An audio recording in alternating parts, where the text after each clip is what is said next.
Magluluto naman tayo ngayon ng own version ko nga ng afritada. Bali kulang nga yung ingredients ko nito dahil wala pang hotdog. Dahil 200 pesos budget ulam nga lang to. Ang mga sangkap nga pala na gagamitin natin ay itong bell pepper na kulubot. Hindi nga rin mawawala itong patatas at carrots, tomato paste, chicken cube, paminta, asin, asukal, tsaka nga yung manok na panabong ng kapitbahay nyo. Charot, syempre bumili tayo ng manok. Alang namang magnakaw. As you can see, binabalatan ko na tong batatas, alang namang hindi. Eh di naglasang lupa yung apritada mo. Balatan mo nga muna lahat ng gagamitin mo para hindi ka na magbalat-balat at hindi rin makalat tong paggagawaan mo or working area mo. Working area? Pagkatapos nga natin balatan yan, ito naman capsicum or red bell pepper. Charis, ang arte talaga. Gayatin ko na nga rin muna itong patatas at carrot sa gusto kong laki. Alangan naman sa gusto mo. Ikaw na lang magluto dito. O ba, bakit parang nagagalit ka na naman? Yan, di ko na to ginamitan nung pangkat na may design. Kasi pang ulam lang naman to. O ayan, nati ko na nga siya pa triangle. Nakatangahan talaga eh. Yan, tas carrots naman mga bakla kayo. Paggayat mo nga yan, isunod mo na nga yung red bell pepper. Kanina pa yung red bell pepper, hindi na nagayat. Kaya ang ginawa ko nga lang, tinanggal ko yung niya sa gitna. Yun yung pinakamadaling way para matanggal. Tapos itok-tok mo na nga lang yung red bell pepper sa isang tabi para nga matanggal yung buto-buto niya. Kasi yan, ganyan lang hiwa ko ha. Tamad nga kasi ko magluto. Ayan yung mga lagay na nakikita nyo, yan yung mga lagay na disposable dun sa may 7-Eleven pag bibili kayo ng meal. Tapos pagkatapos kong gayatin yung ating red bell pepper, sinunod ko na nga yung bawang, tas yung sibuyas naman after ng bawang.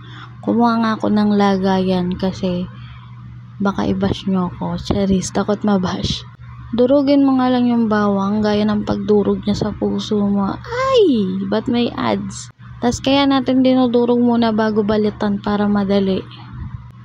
Ayoko nga yung ganyang itsura ng bawang pag igigisa. Kaya nga ayan, tinadtad ko muna. Tabtabin mo na rin yung muso ng kapitbahay mo pag chinichismis ka. Charis! Basta alam nyo na yan, gayat-gayatin nyo lang muna yung bawang. Tapos yung sibuyas. Ayoko nga kasi ng makalat, kaya yan, iniimis ko agad yung aking mga pinagkalatan para nga malinis tong ating lababo. Ayoko talaga ng makalat pag nagluluto. Akala ko talaga walang magpapaiyak sa akin, sibuyas lang pala katapat ko. Ganito nga lang din yung ginawa kong gayat, yung katulad siya sa may bawang. Yan, maliliit lang din. Pinagsalo ko na nga lang din ng lagayan kasi nga hindi naman kayo yung magliligpit. What? Pinainit ko na nga din tong kawali gaya ng pagpapainit ng ulo sa akin ng asawa ko. Pagkatapos mga painitin yung kawali, lagyan mo na nga din ng mantika. Syempre, malamang. Para malaman mo nga kung mainit na yung mantika, hawakan mo. Pag mainit na nga yung mantika, lagyan na nga natin yung carrots saka patatas. Prito lang natin yan, guys. Mekos-mekos mo na yan inside. Hintayin na nga lang din natin siyang maluto para maiahon na natin. Yan, pagka ganyan na nga siya, pwede na natin yan ahunin. Pero hinalo-halo ko pa muna kasi nga yung iba hindi pa masyadong luto ayon sa gusto ko. Sa tingin ko nga luto na yan, kaya iaahon na natin siya sa kahirapan. Yan, ilagay mo na sa isang lagayan yung carrots saka patatas. Alang naman sa palad mo. Pagkatapos nga natin iprito yung carrots at patatas, ito namang bell pepper para lumasa na nga siya agad doon sa mantika. Tas yan, ganun lang din. Sauté-sauté lang din. Tas ilagay na nga ulit natin sa kanyang lagayan. Binawasan ko nga din siya ng mantika. Isang sandok lang. Tapos nilagay ko na ulit yung bawang at sibuyas. Tapos pinagsabay ko na para di na kayo magtalo. Hintayin lang natin siya mangamoy at mag-translucent yung sibuyas. Syempre, hahaluin mo yan kasi magdidikitan yan sa kawali. Ano ba to, tutorial? Bakit parang nagagalit ka mag-voice over? Yan na nga, sa tingin ko okay na to, kaya ilalagay na nga natin yung ating manok. Itong manok natin ay kalahating buo, para nga hanggang gabi na siya. Inabot pa nga to ng hanggang kinabukasan at papakita ko sa inyo kung bakit umabot siya hanggang kinabukasan kahit mainit ngayon. Take note, meron pa yung tomato paste, so paano hindi siya na panis kahit hanggang kinabukasan? Pa-comment naman ako sa comment section kung alam niyo kung bakit hindi siya napanis. As you can see, sinutay ko na nga muna siya dyan, tapos pinabayaan ko na muna siya dyan hanggang kumulo siya.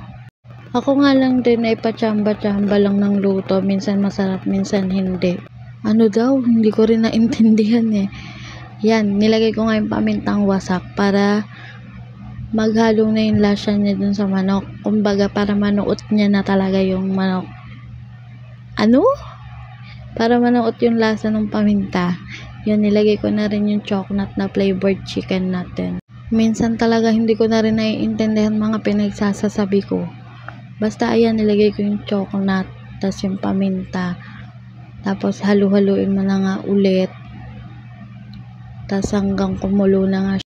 Hindi ko po yan tinatakpan kasi nga wala akong takip. At ayan na nga yung secret na sinasabi natin. Para ma-preserve natin hanggang kinabukasan tong ating apritada, nilagyan ko po siyang 2 tablespoon ng suka. Basta kung ayaw nyo mapanis yung ulam nyo kaagad, lagyan nyo ng 2 kutsarang suka. Hindi naman siya lalasa sa sabaw kasi konti lang naman ilalagay nyo. Tapos yan, kulo lang siya ng kulo. Hayaan nyo lang para lumambot yung kanyang karne. Yan, pag alam nyo ng luto na yung karne natin, ilagay na natin yung tomato paste. Hindi na nga rin ako pumili ng tomato sauce kasi malasa na yung tomato paste. Lalagyan mo na nga lang siya din ng konting asukal para nga magbalanse.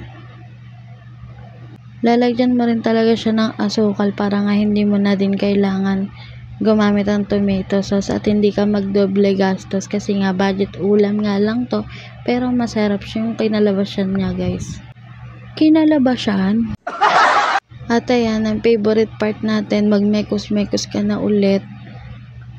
Guys, isa pang tip ko sa inyo, pag medyo naaasiman kayo dun sa tomato paste, dun sa sabaw na yan, pag naasiman kayo, lagyan nyo ng asukal para mawala yung lasa ng yung pagkaasim niya. Tapos pag kumulo naman na siya, baliktarin nyo ulit para yung kabilang side maluto din. Kasi pag hindi nyo yan hinalo-halo, magdidikitan yung tomato paste or yung sauce na nilagay natin, magdidikitan yan sa ilalim. Tapos ayan, nilagay ko na nga yung capsicum natin. Pag lumasa na nga yung ating red bell pepper, ilagay na natin din yung pinrito natin kanina na patatas at carrots.